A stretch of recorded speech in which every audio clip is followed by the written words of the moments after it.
Testing. One, two, three. Let me know if you guys can hear me loud and clear. Hi, everybody. How are you?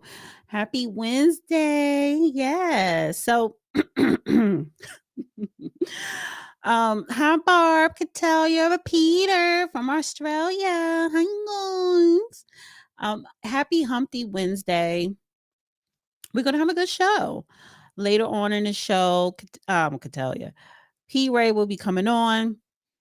But I want to get right into it, honey. Yes. Honey, you got people on X and everywhere else up in arms about Donald Trump ending the federal contract ban on segregated facilities. They're saying, oh, we going back to segregation times. He rolling back civil rights, all that, all that, all that. But honey, you are here with Dana with the data, and I have to tell you the truth. Yes, the truth. So the question is Donald Trump bringing back segregation? Short answer, no.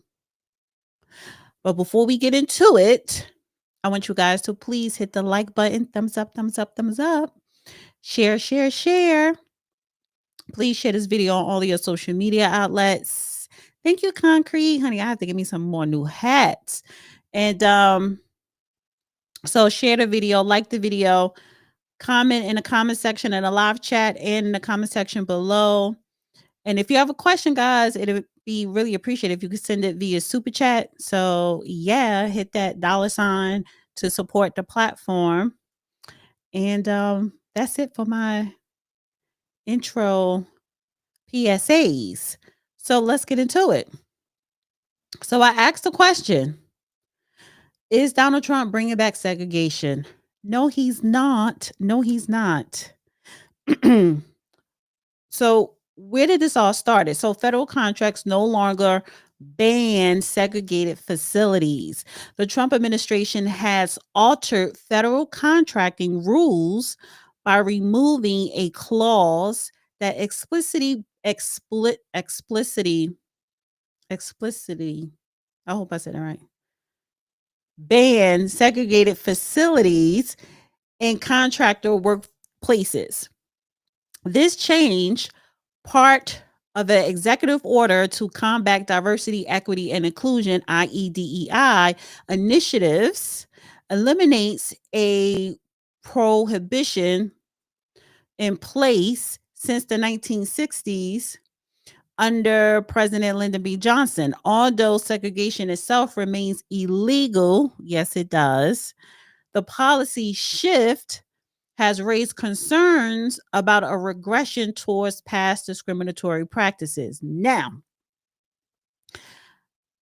is this segregation? No. Can somebody say you cannot go in this restaurant or the front door? You have to go to the back door or this bathroom? No, no, no, no, no. But there is an asterisk there. And I'm going to tell you the truth behind this little federal contract banning policy. And thank you. What's this? Andre, thank you. So before I get into the actual article, right? I want to read or just, briefly go over some bulletin points of life during segregation because I want to talk a little bit about segregation when it was live and active. We're talking about in the 60s and earlier. Life was different for Black Americans. Maybe some other minorities, but it really affected Black Americans the most. We're talking about Jim Crow, separate but equal. So I want to just highlight some bullet points of what was life really like for Black Americans under segregation. So during segregation in the United States, Black Americans faced widespread discrimination and inequality, experiencing separate and often inferior facilities, limited opportunities, and pervasive sense of being second-class citizens. So here are some details or what life was like for Black Americans during segregation. So we're talking about the legal and social segregation. Jim Crow laws. We are all familiar with Jim Crow laws. I never experienced Jim Crow laws because I was born in 1976, and there were a lot of people before me that fought, sacrificed their livelihood and their life so that I could benefit, so I could reap the benefits and have my full American freedoms.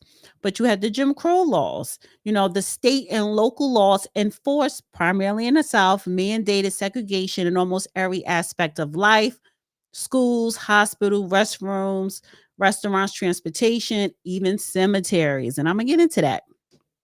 And then you have this separate but equal. So yes, segregation, we were separated, but everything was supposed to be equal when we're talking about our education system. But it wasn't equal. So the Supreme Court in 1896 ruling Plesley versus Ferguson established the legal basis for segregation, allowing states to provide separate facilities for Black and white people, but the facilities for Black people were almost and always inferior. And then you have the de facto segregation.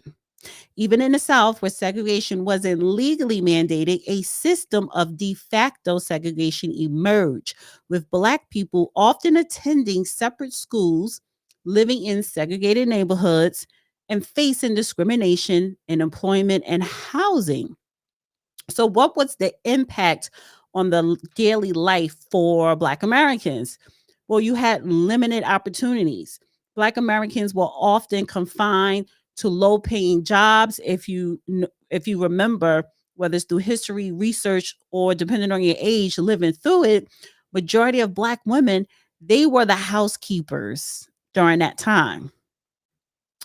They were denied access to higher education, better housing, and other opportunities available that white people had access to. We did not. Black people during that time did not.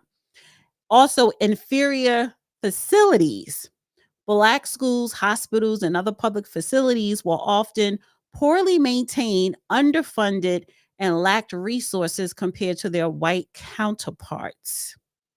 And then you have discrimination and violence. Black people face constant discrimination, harassment, violence, including mob violence, lynching, and other acts of terror.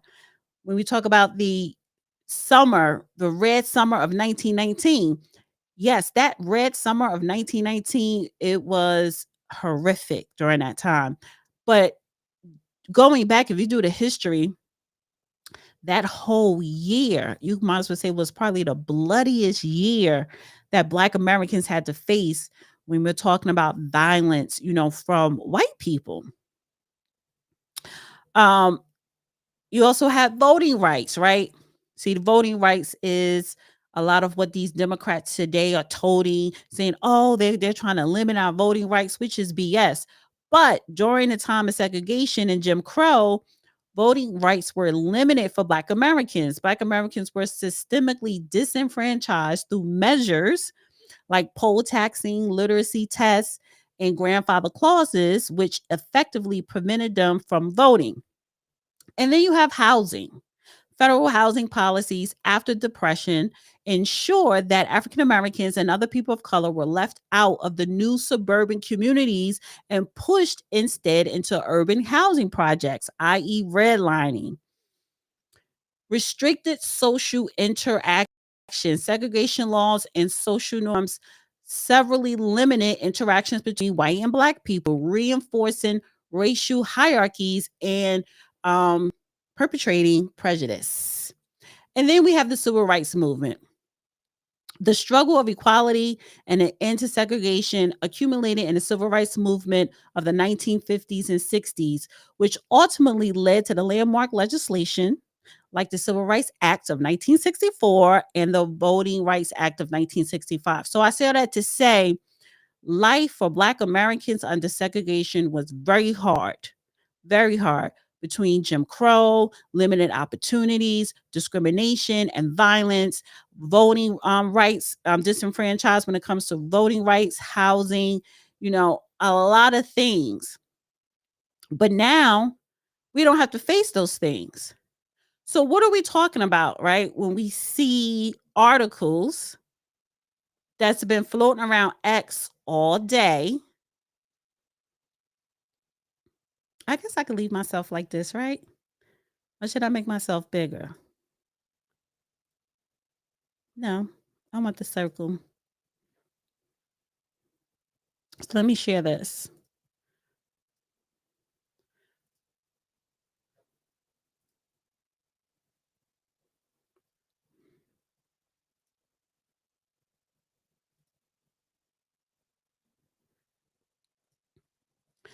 So you have a whole bunch of articles. Segregation no longer banned in government contracts as Trump rips up 60-year-old order, right? So apparently it says, let me make this bigger.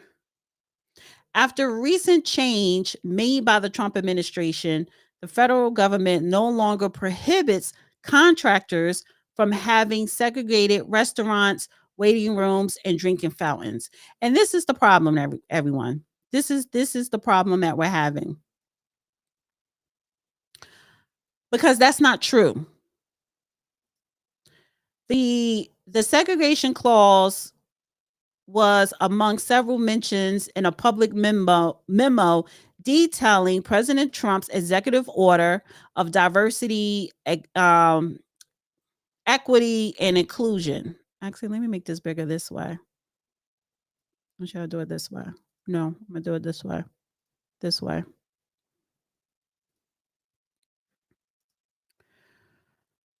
And I have the memo. We're gonna read the memo.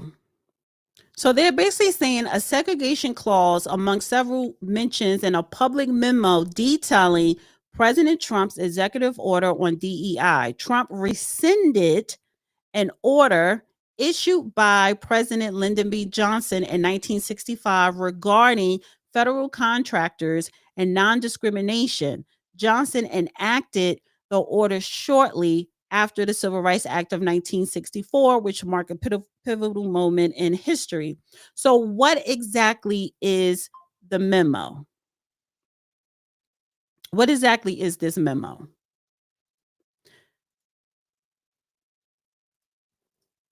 Let's see what. Okay. So, here is the memo from February 15th, 2025, the Office of Government Wide Policy, U.S. General Service Administration.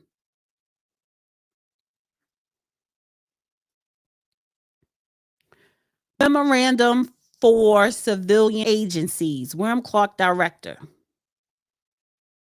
Let's see how big is this.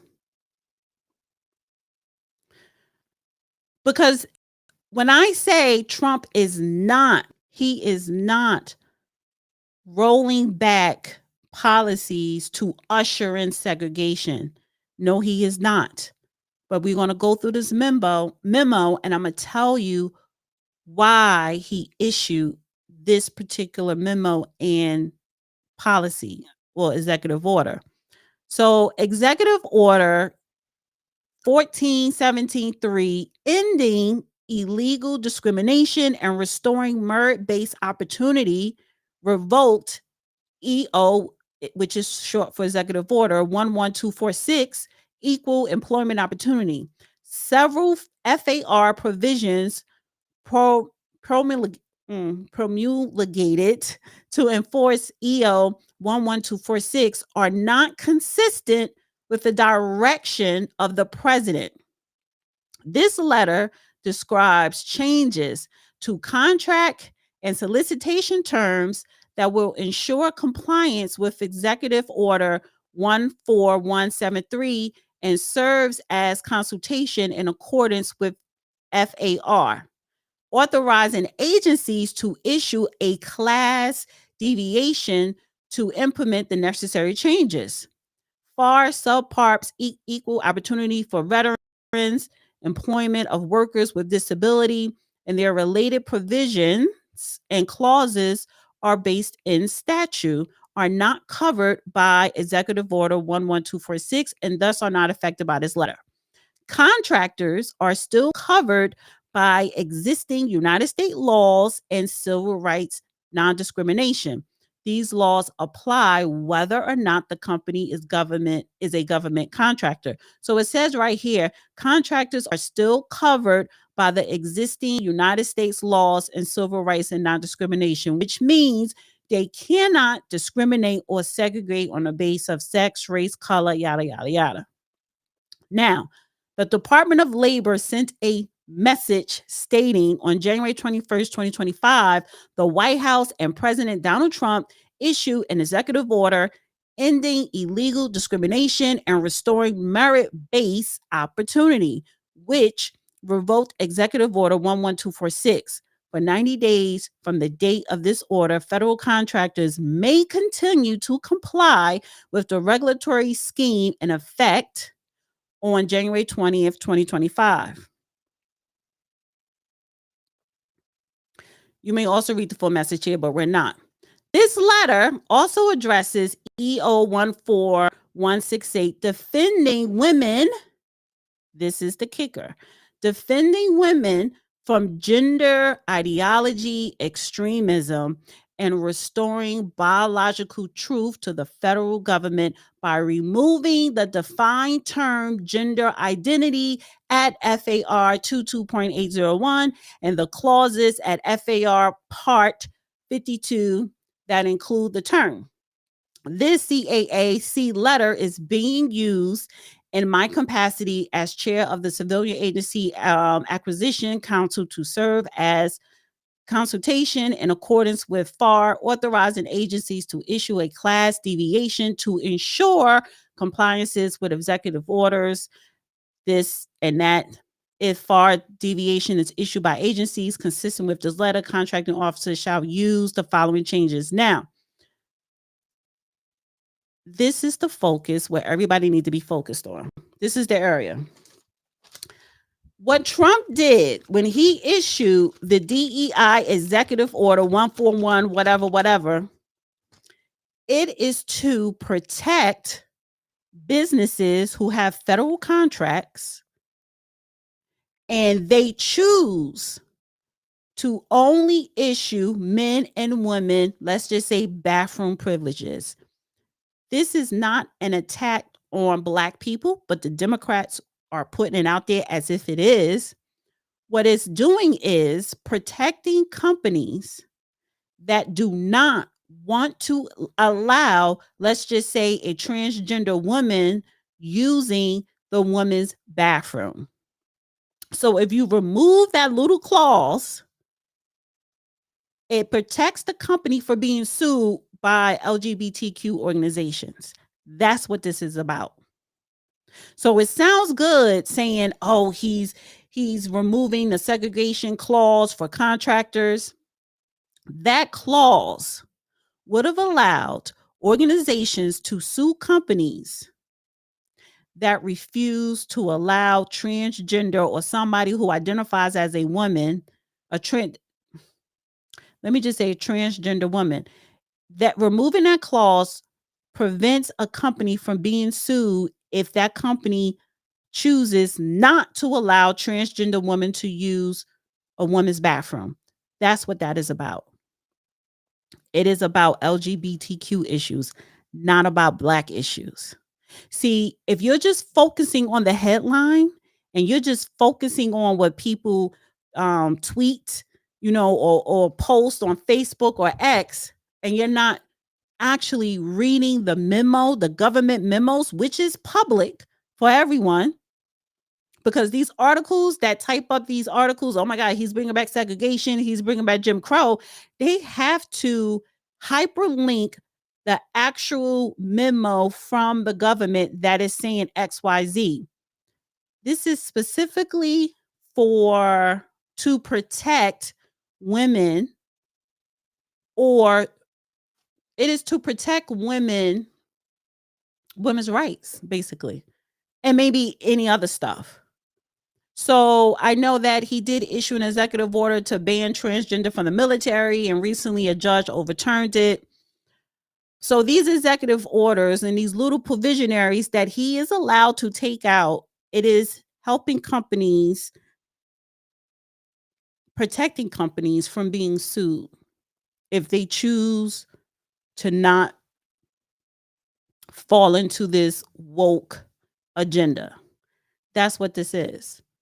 It has nothing to do with segregation in the 50s and the 40s and the 1919s. It has nothing to do with being against black people, not hiring someone because they're black, or not hiring someone because they're female, or not even hiring someone if they're gay or even transgender. It is about, if you want to take your ass into the men's bathroom, but you have a vagina, that's a no-no, and you cannot sue me for it. That's what it is.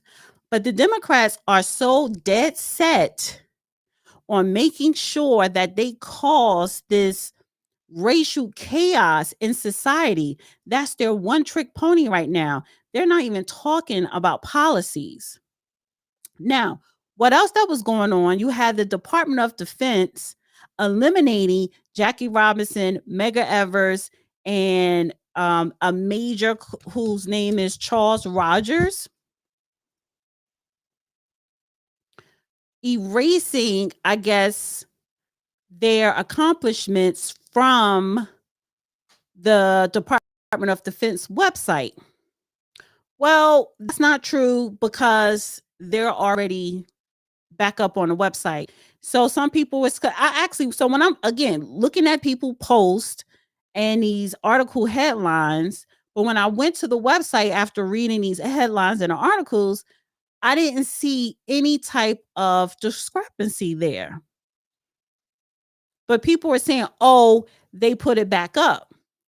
Well, I want to know, who are the people that actually took it down? So this is one of the guys here. So who are the people that took it down? And so the problem that we're having here is management of bureaucracy is trying to undercut and sabotage the people at the top, which would be the Trump administration. People who are working in the Defense Department of Defense, listen, a lot of them are probably pro Kamala or pro Democrat or just anti Trump. So who's ever working a website, you know, to me, this is my conspiracy. They are intentionally doing things like this. Oh, Jackie Robinson accomplishments, and Jackie Robinson page was taken down. Medgar Evers, he's no longer in the Arlington Cemetery website. They're actually doing that, and then you have the DOD coming and saying that was a mistake. We put them back up.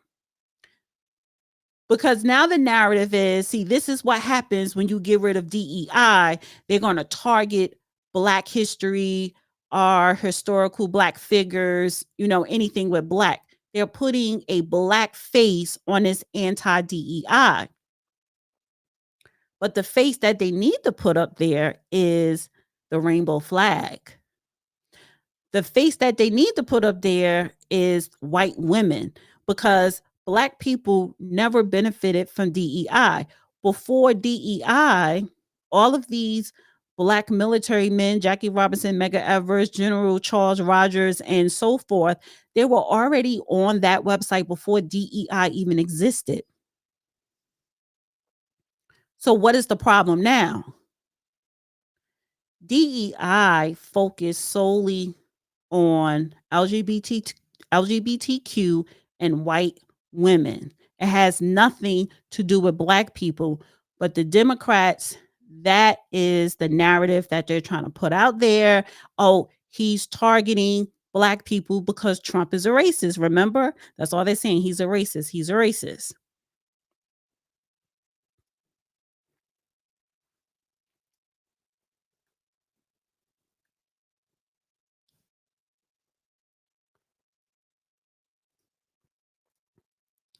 Thank you, Walter, for the super chat.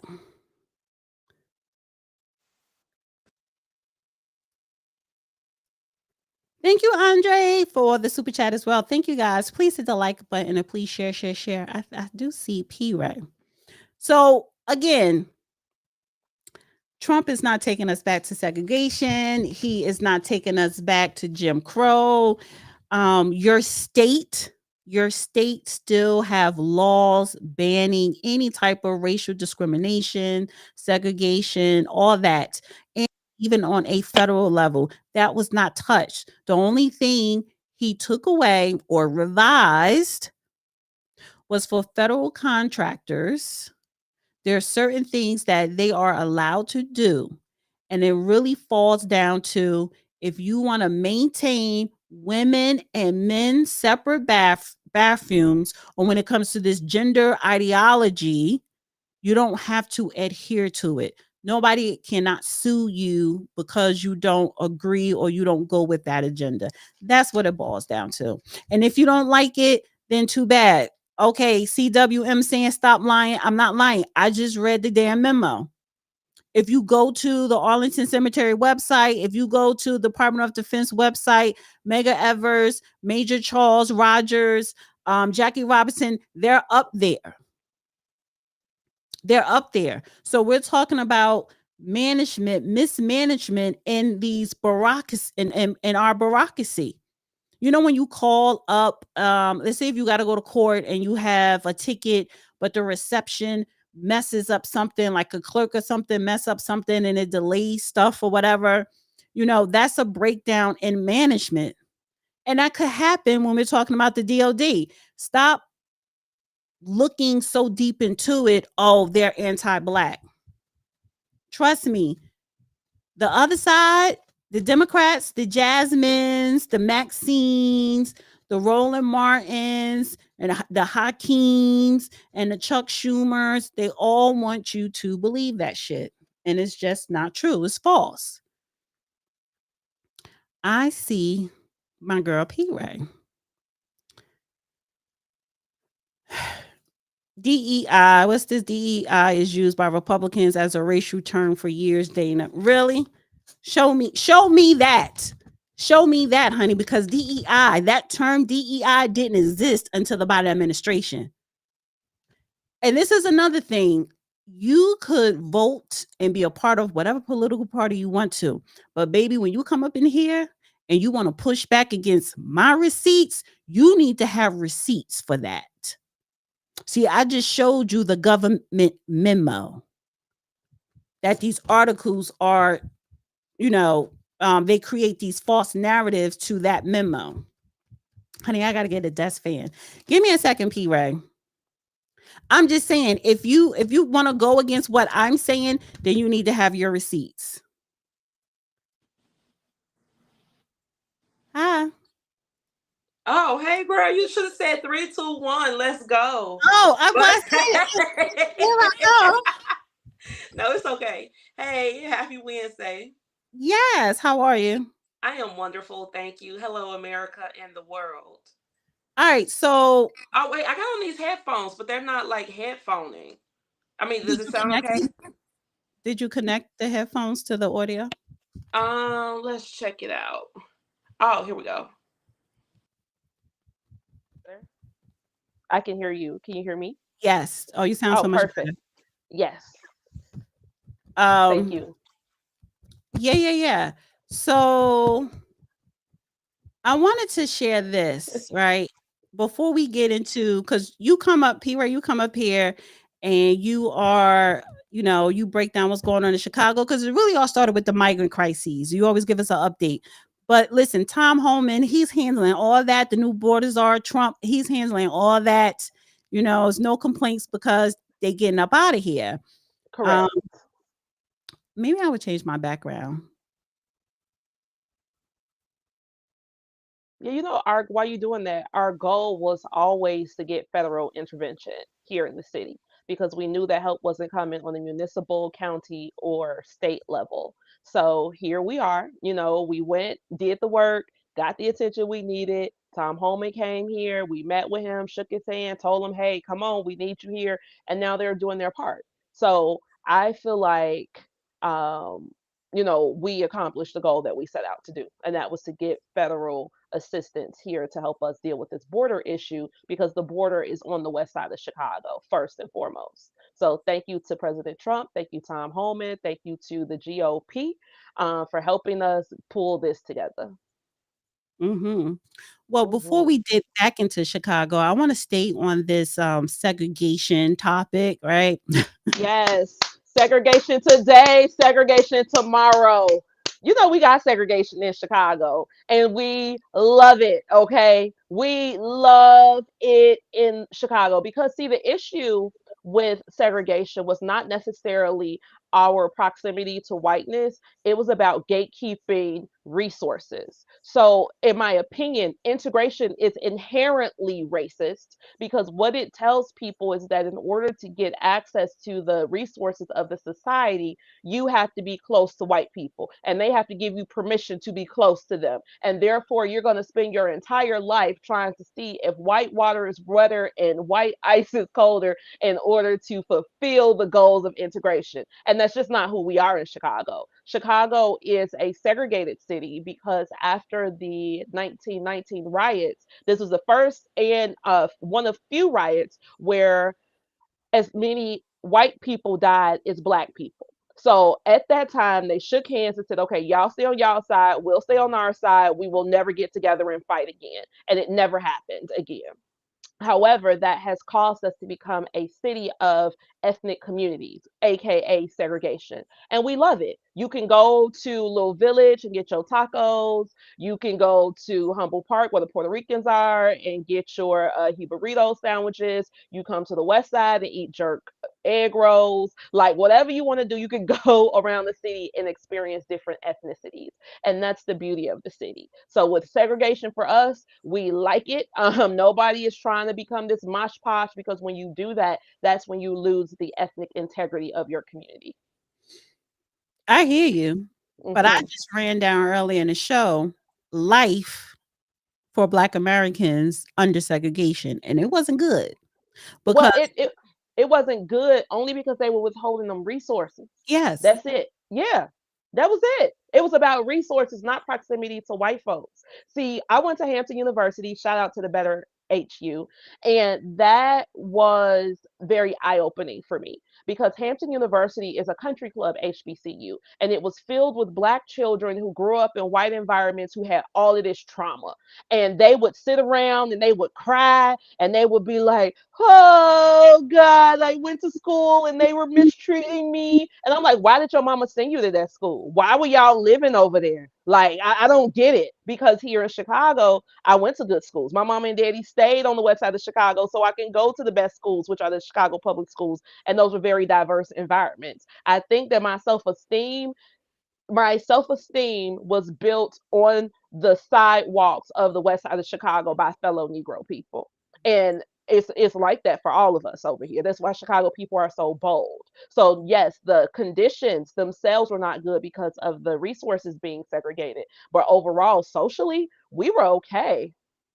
We well, were okay. okay, I mean, so look at it statistically.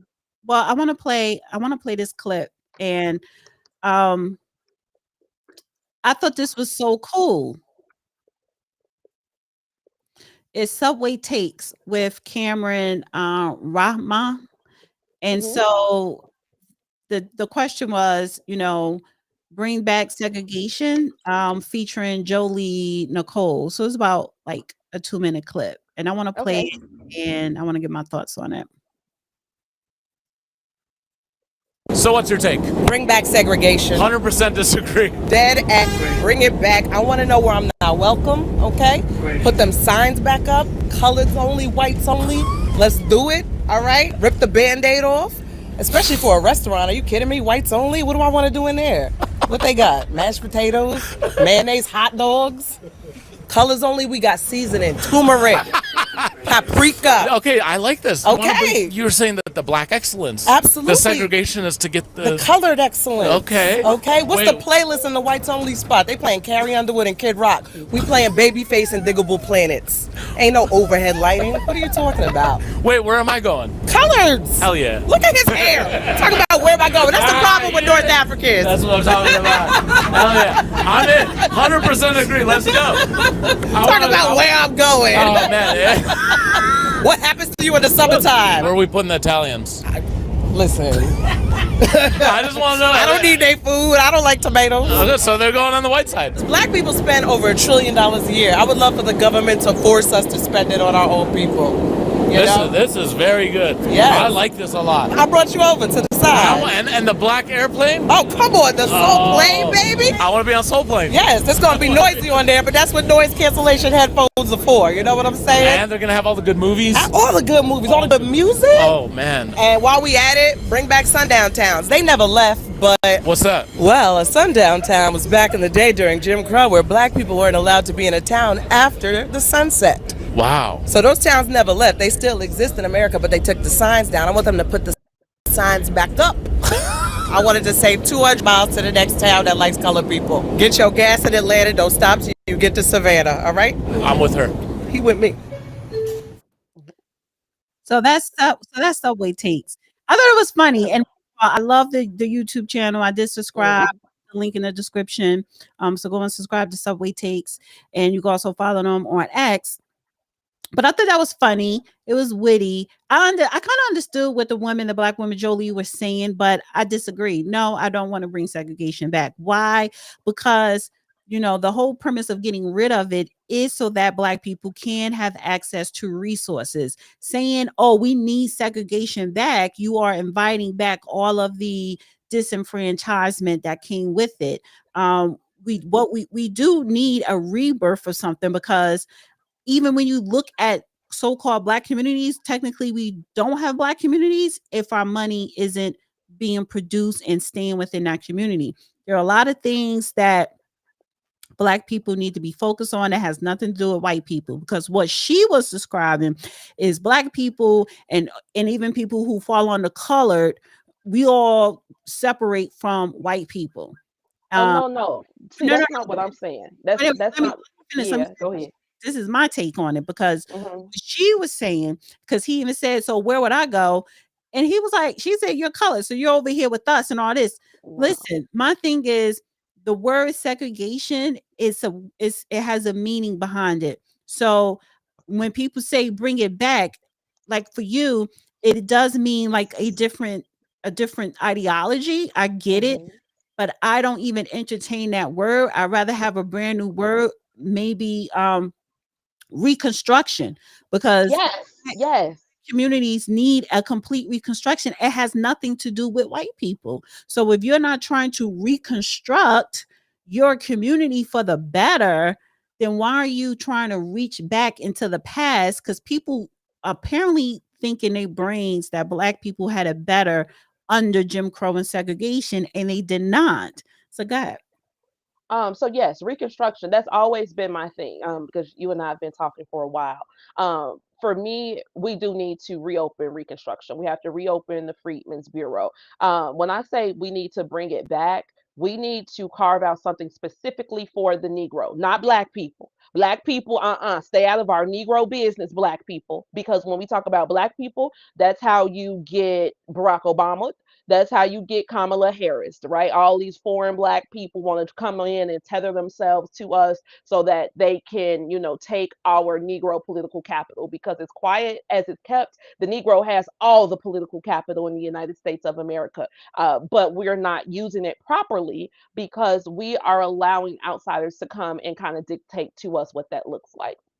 However, when we talk about us working together specifically for the Negro, if the Negro decides that, okay, we're going to become completely delineated, we are definitely going to be recognized by the OMB, and then we become a tribe similar to the Cherokee, Choctaw, Sioux, whomever, we can then move as a tribe and not as a race. Now, the difference between us and these natives is that I don't want to live on a reservation, okay? Like I've worked at the Indian Environmental Office at the US EPA in 2007 as an intern, and I learned all about the environmental issues that they have on those reservations. I don't want nothing like that at all. But what I do want is for us to be recognized as a tribe so that we can get things specifically allocated to us. And when we talk about segregation, I think that's what, at least what I'm thinking of. I just want things specifically for the Negro, nobody else. I don't want to hear about the Caribbeans. I don't want to hear about the South Americans. I don't want to hear about the Africans. I don't want to hear about the dark-skinned Asians.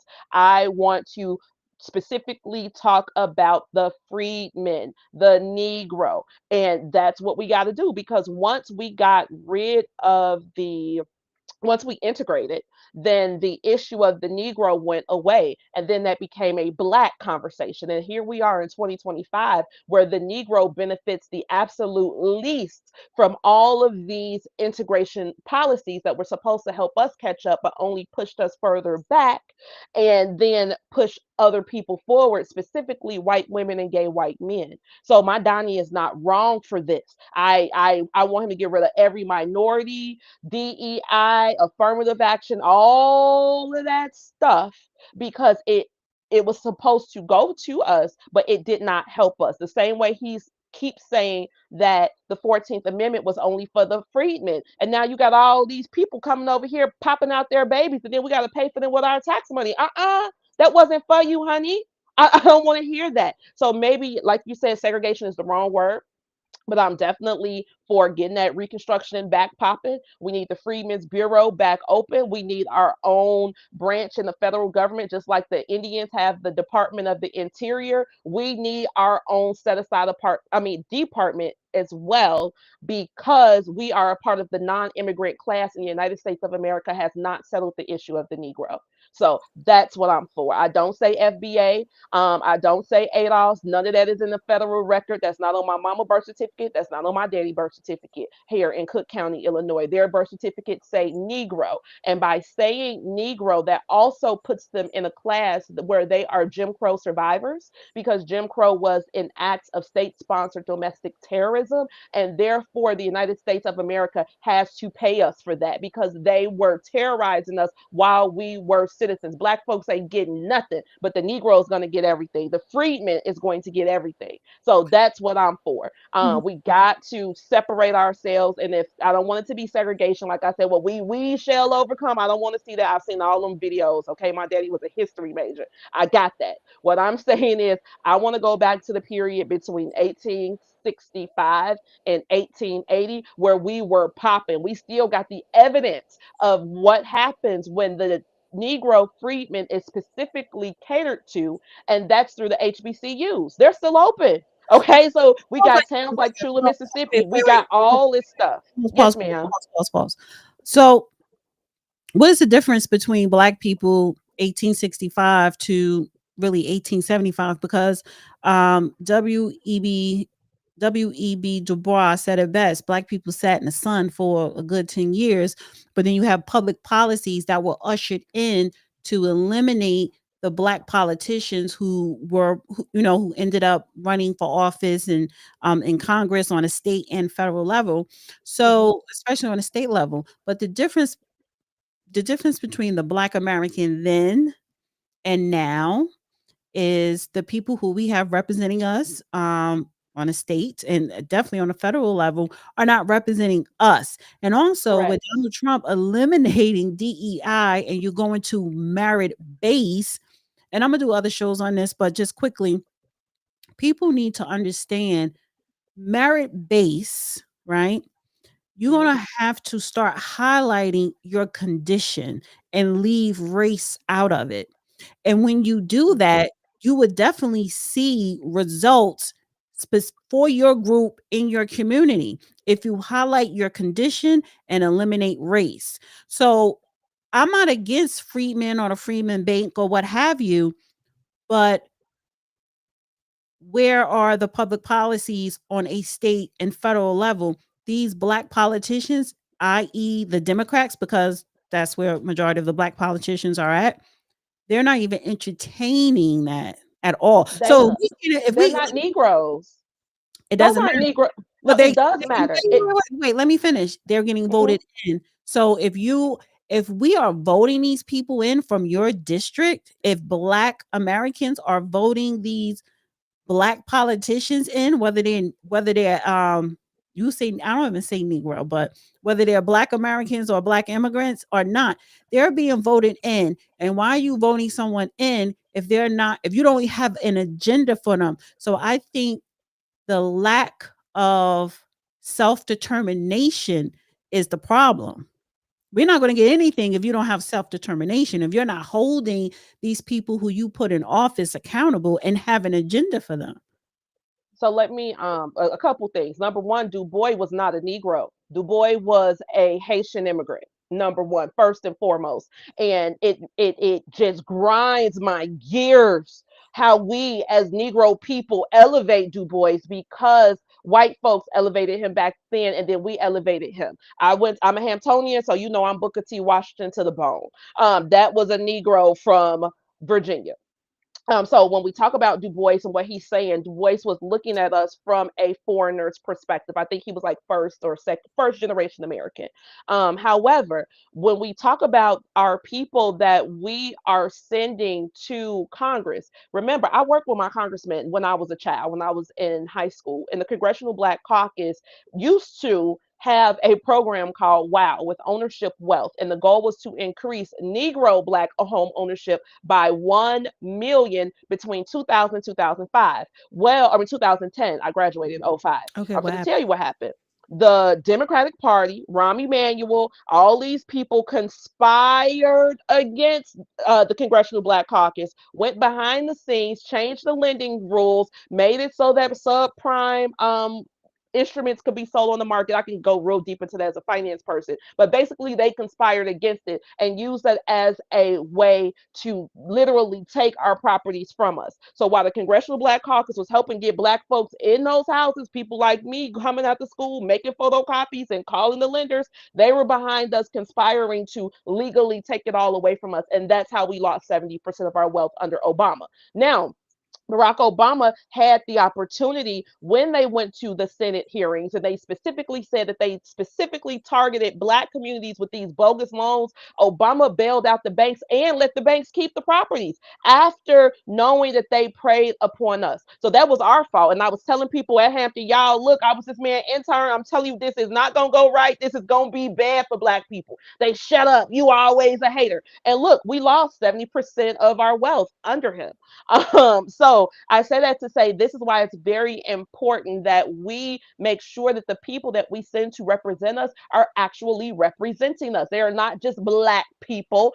They're not just people with dark skin. We are not doing that anymore. We want the Negro to come and represent us. We don't need anybody to come speak for us. Booker T. Washington said, put your bucket down where you stand and get to work. Stop worrying about these white people. Stop worrying about what they water tastes like. You got the skills to do what you got to do, so do them. That's my mentality as well. So I don't care about what white folks are doing or how they live in their own neighborhood, because guess what, like I said, I went to the Chicago public schools. I graduated from Whitney M. Young Magnet High School, which is a hell of a lot better school than Oak Park River Forest High School on the other side of the city. You understand? But that comes with pride.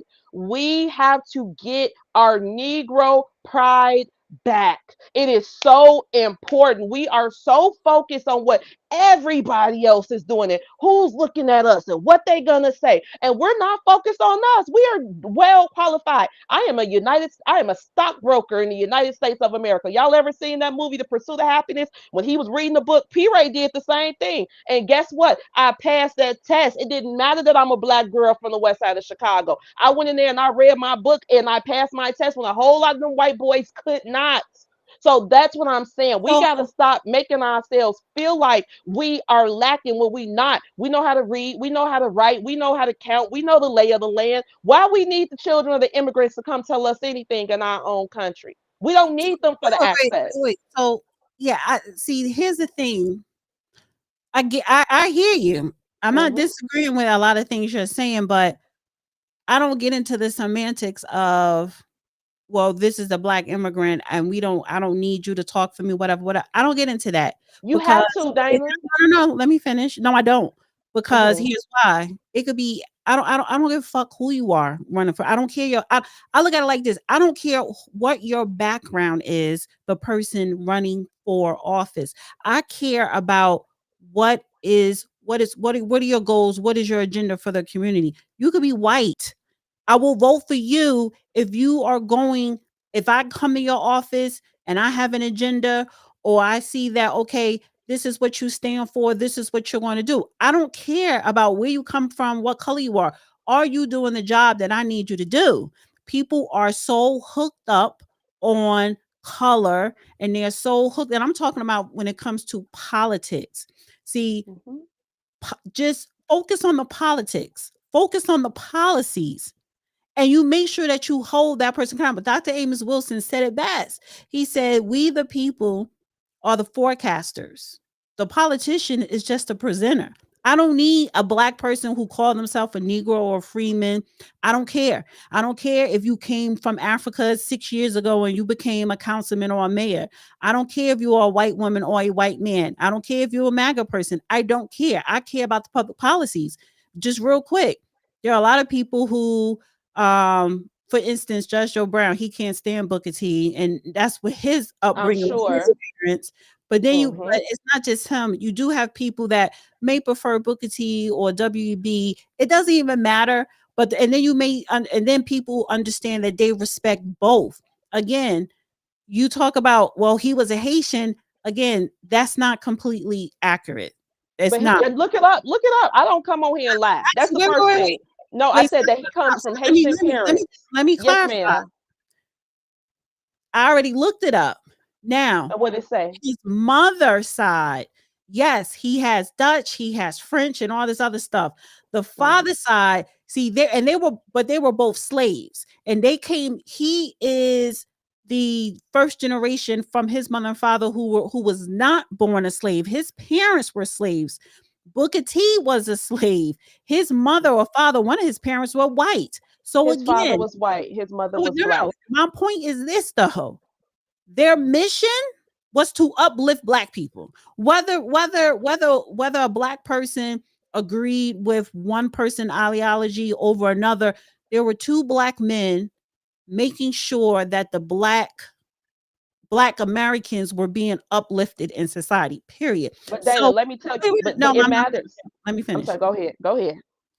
Moving forward, see, I don't stay in the past. Like, yes, we need to Mhm. understand the past. Moving forward, I don't care who you are. I care about the public policies.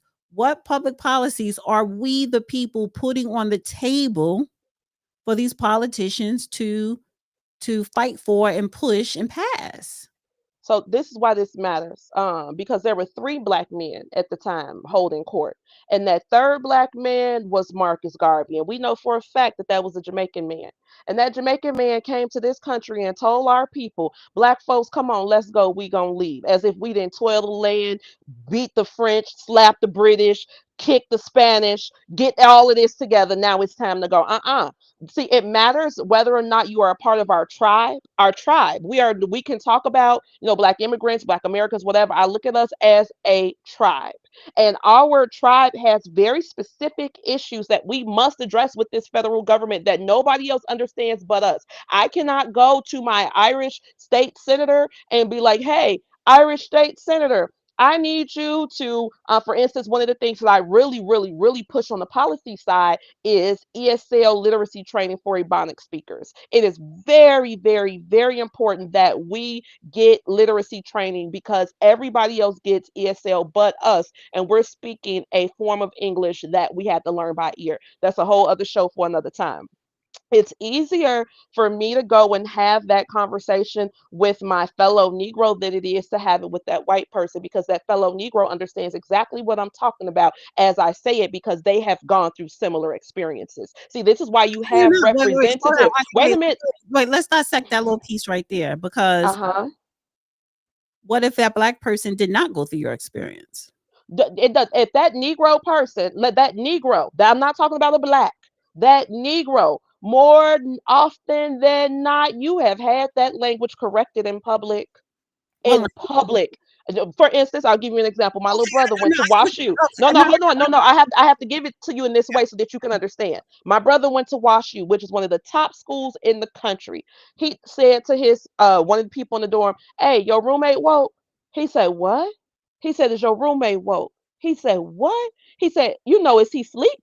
He said, "Oh, you mean awake. Is your roommate awake?" Woke is not the word that you use right there. He said, dang, I ain't even know. Or for me, when I was in high school, I wrote the word himself 11 times in my essay. Himself. My teacher took 11 points off my paper. I took it back to her. I said, ma'am, why did you take 11 points off my paper? She said, because himself is not a word. I say, himself is a word. Everybody I know uses it. She said, himself is not a word and it does not belong in honors English too. She took me off the honors track. So I had to take regular English three, and I got 11 points taken off my paper. See, those are things that we have to look at because, again, I'm looking at this from a cultural linguist, P-Ray MED standpoint. And these are things that we need, that we understand that we need. And that's what I'm saying. That's why you send representation to the body from yourself.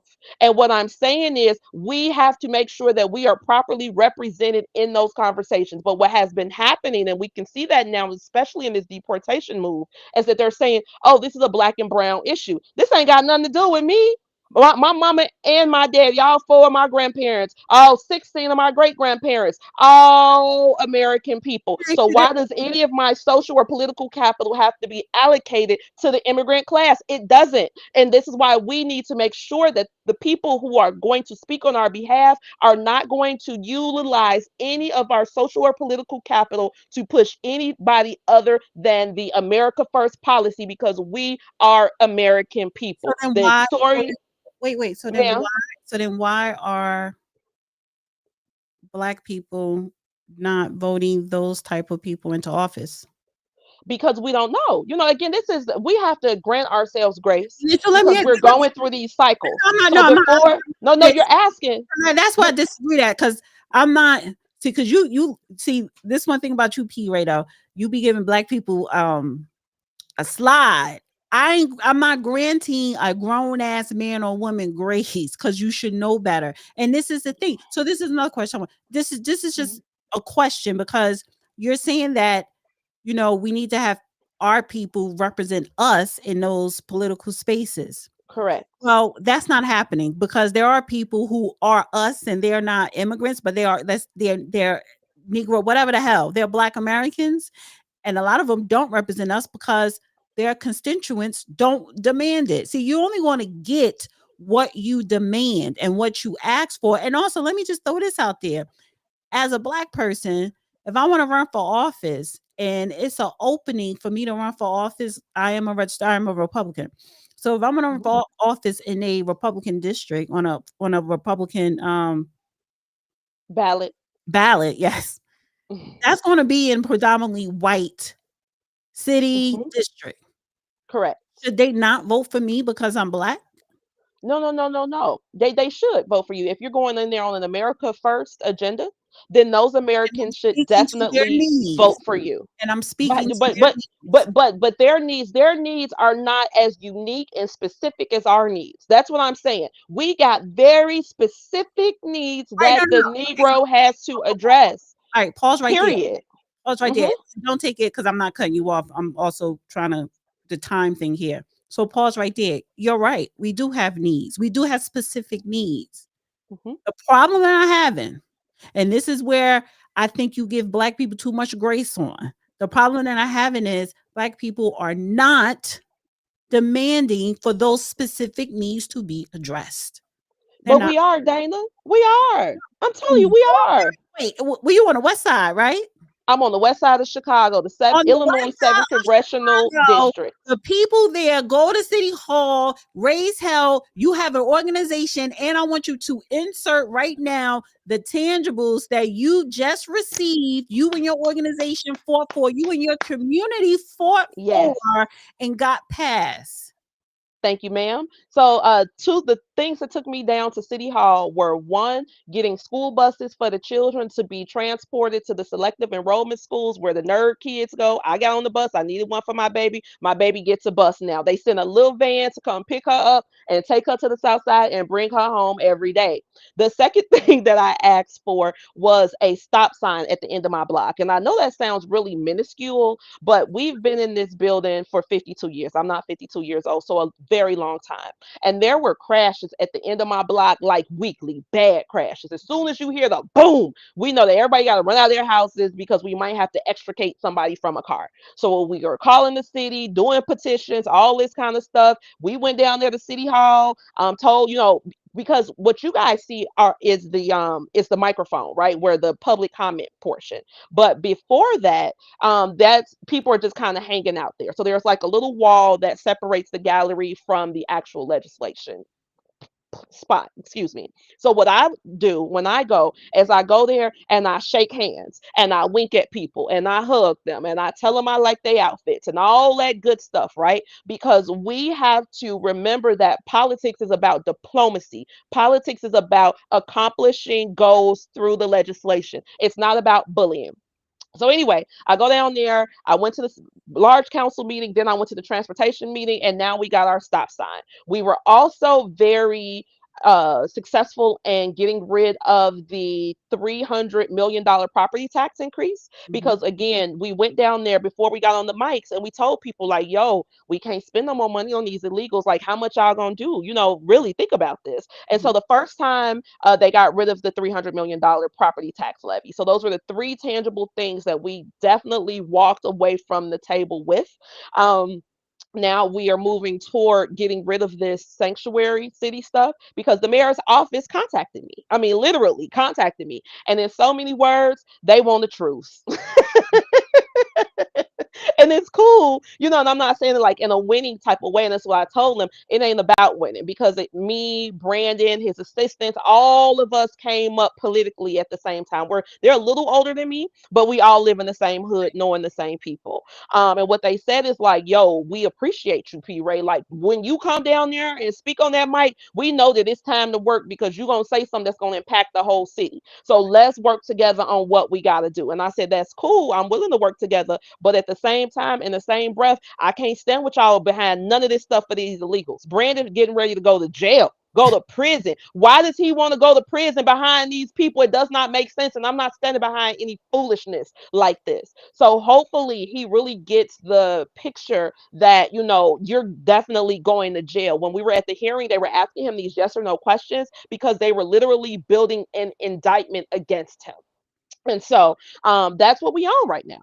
That's what we own. That's what we're doing. That's what we're accomplishing. Again, the goal is to shake a hand and make a friend. You can't go down there. One thing about Chicago people, and I think y'all can kind of get this from me a little bit, but you can't tell us what to do. You can't bully us. You can't loud talk us. You can't make us feel no kind of way. Like if we feel like you are being disrespectful to us, we're going to make sure that you feel disrespected as well. So you got to make sure that you are going down there on some straight diplomacy, because even very democratic aldermen come to me and they like, P. Ray, you my girl. They like my tweets, all kinds of stuff. They like, don't tell nobody I be liking your stuff, girl. I'm like, no, it's cool, because remember, Chicago is a democratic stronghold. So when we come there and we create this tension creates friction creates power. We are making power moves, but it has to be done in a diplomatic way with a high level of decorum, because we are literally making people switch their political thinking,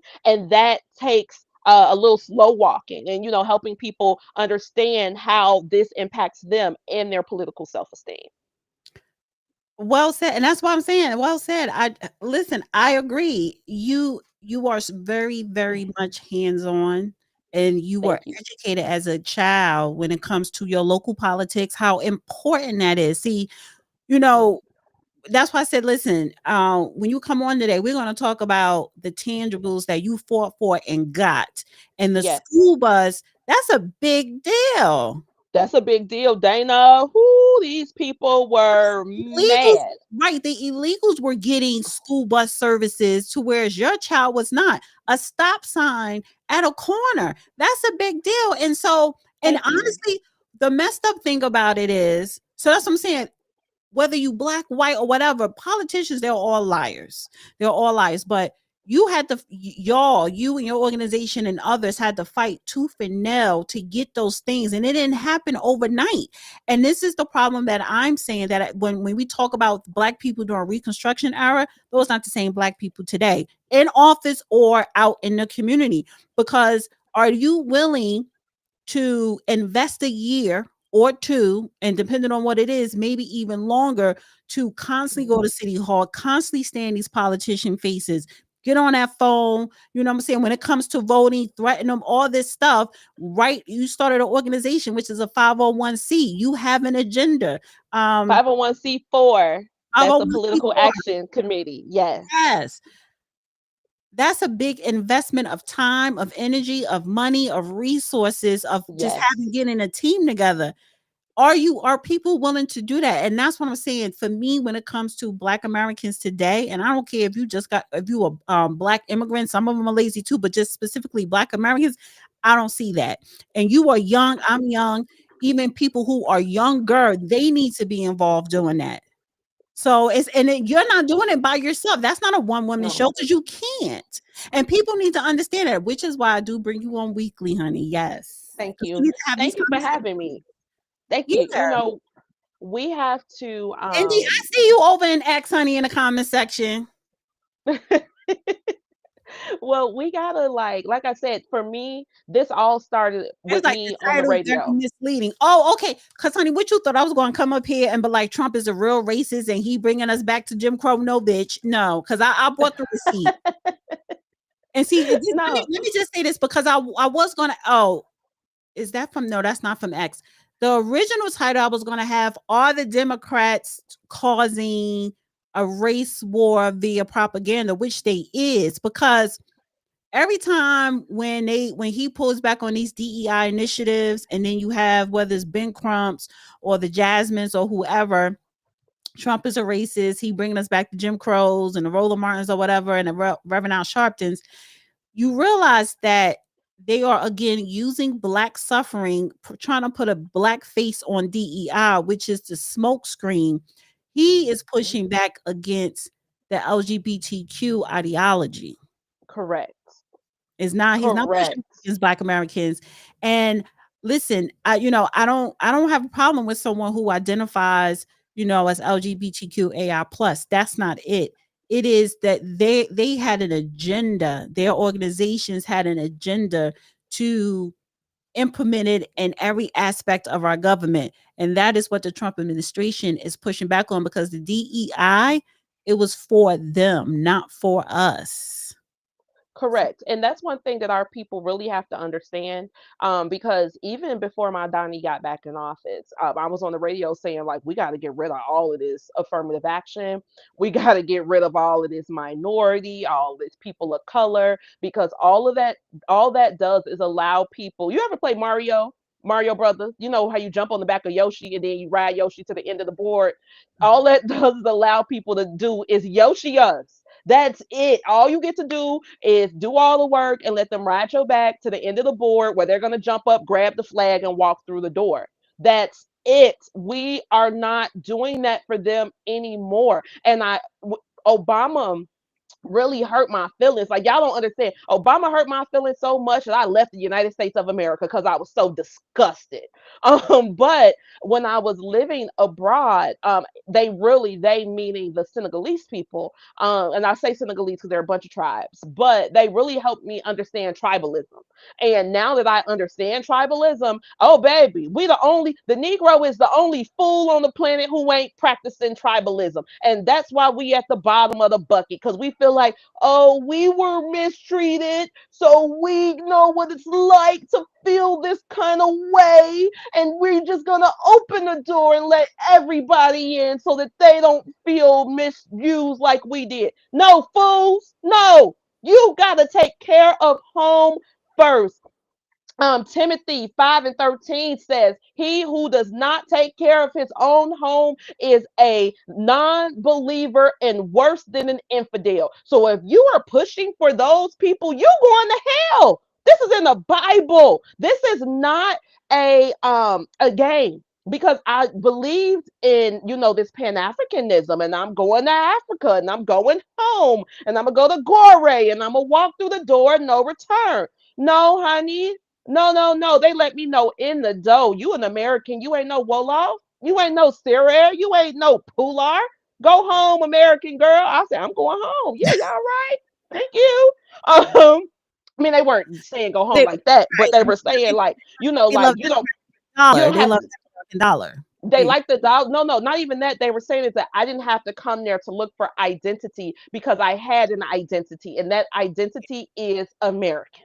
And I See, said, but "You right." see, I'm saying, but see, I don't, and I always felt that way. Like I am very American. Any country that I have been to, they could just, by the way I walk, they go, yeah, she's American. Then I open up my mouth. So I don't need to look to the continent of Africa. Do I want to go to the continent of Africa? Yes, but that's not my identity. My identity is born and bred it here.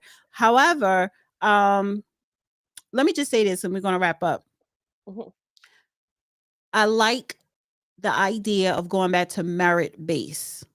This administration, they want to go back to merit base. And the only thing I'm saying is, and people don't have to agree with me, and that's fine, because I'm loving the chat right now. We have a whole bunch of different type of, Perspectives. perspectives, I'm and reading them too as we yeah, talk. I love it. But bottom line for me, I love merit base. Merit base people, black Americans need to understand merit base right now under these 4 years is the golden age for black Americans. If you could understand that, if you can see that, you will understand how much we can prosper economically. If it's merit based, because if it's merit based, you focus on your condition, focus on your conditions on where you live at on a local state level, because people just forgetting about that, and on even a federal level. So merit base is what is going to help save and elevate black Americans. And what are I your final agree. thoughts? Yeah, so final thoughts. First off, know that again, Negro people, please know that black folks ain't getting nothing. Black folks ain't getting no reparations. Black folks ain't getting no set aside because the reparation, black includes immigrants. Okay, people of color includes immigrants. Minority includes immigrants, and they are never going to fight on your behalf for the work of your ancestors to recoup what was taken from us. Because when we talk about reparations, that's to give you something that you're owed. Because I am a Jim Crow repair, yeah, I'm looking for Jim Crow repair. I just want our stuff back. And we need to go get our own stuff. We got to function as a tribe. We got our own language. We got our own culture. We got everything that defines a tribe the Negro has in this North American country of the United States of America. Please do not let foreigners with dark skin come in and trick you out of your birthright. Stop letting these people tell you that this country does not like you, that you need to have some type of set aside for you. No, honey, you American as sweet potato pie. Sweet potato pie. Your people were here paying taxes and eating cornbread when these people showed up wet and hungry on our shores. Mhm. And therefore, we gotta act like it. Act like you at home. Ain't nothing holding you back. I promise you. Now there are some racist people out here, but we got the courts, baby, and this ain't the 1950s. We got all of the cases on file. So every time they step out of line, go and put a case on them, and the court's gonna take care of you. But again, you will not get it being black. You will never get anything being black because, again, black includes more than the people who were harmed in this country. And if we do not keep ourselves in our own little tribe, we're not going to get what we justly and rightfully deserve. Be sure to go to chicagored.org, donate to the group, to the tribe. We are making this pop. Know that again, this is our real lives. We are real life Chicagoans. I'm a fourth generation Chicagoan. My great grandma said when she was down in Chula, Mississippi, she would wear her high heels and makeup to the cotton fields because just like you picking cotton, you gotta look like you're picking cotton. So she got out of Mississippi fast and brought the whole family up here to Chicago, and we are loving it here. So help us save our city, because whatever happens in Chicago will permeate throughout the rest of the country, because we are the heartbeat of America. And God bless America. Thank you for having me, Dana. Thank you for always being here. This is really good.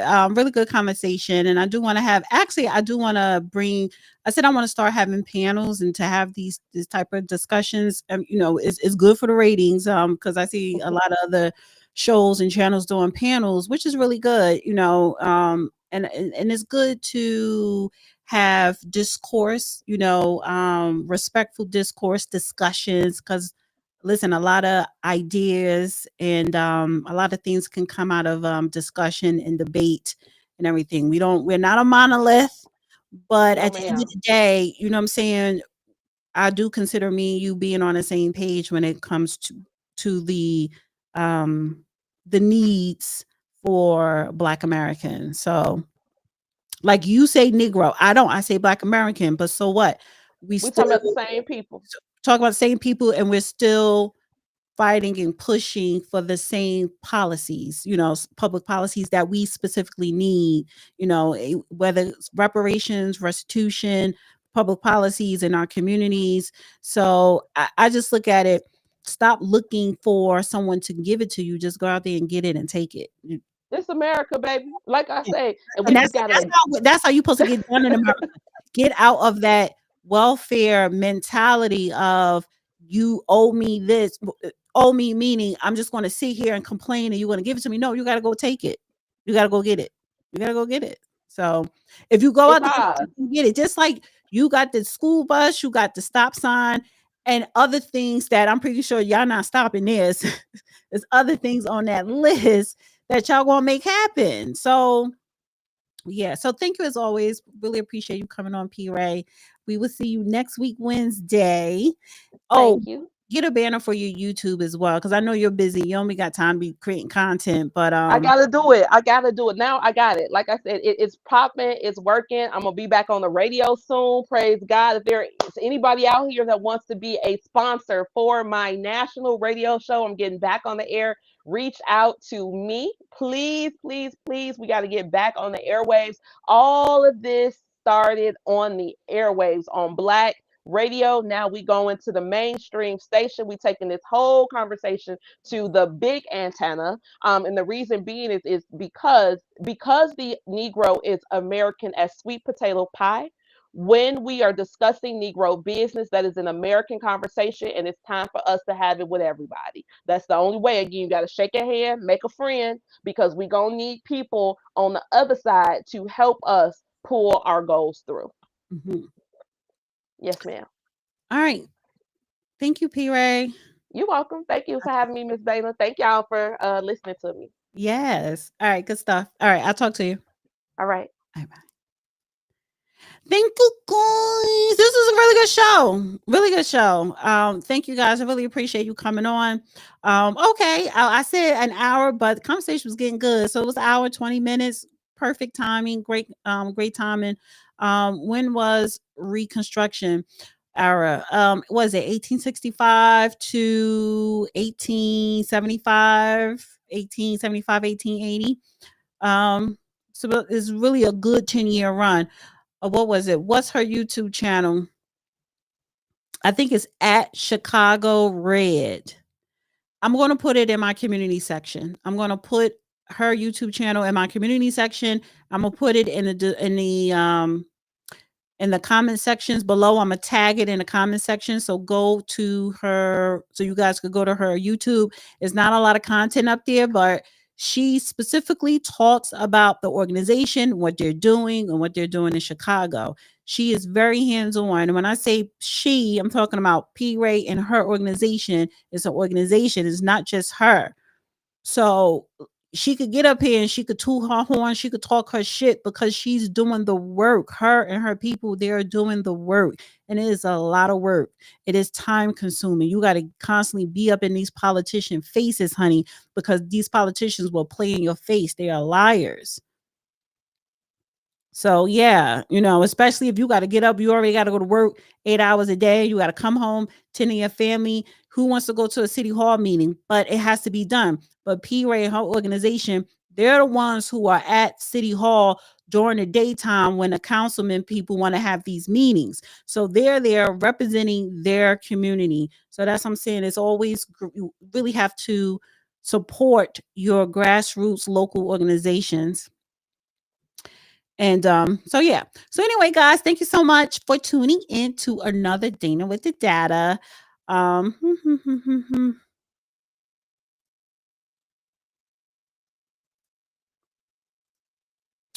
will see you guys again live. Maybe I'll do a live on Friday. That is my goal. We'll see. Please like, please share this video. Thank you again to Walter and Andre for the super chats. And you may see me Friday, but you'll see me with Steve Saturday. But tomorrow, another episode of Injustice for All with Judge Joe Brown is dropping tomorrow. And my dog is snoring. And that's it. Thank you, Katalia. Yes, another great show. I really appreciate that. All right, guys. And shout out to everybody that's watching on X. Love you guys on X as well. And I'll see you soon. Bye.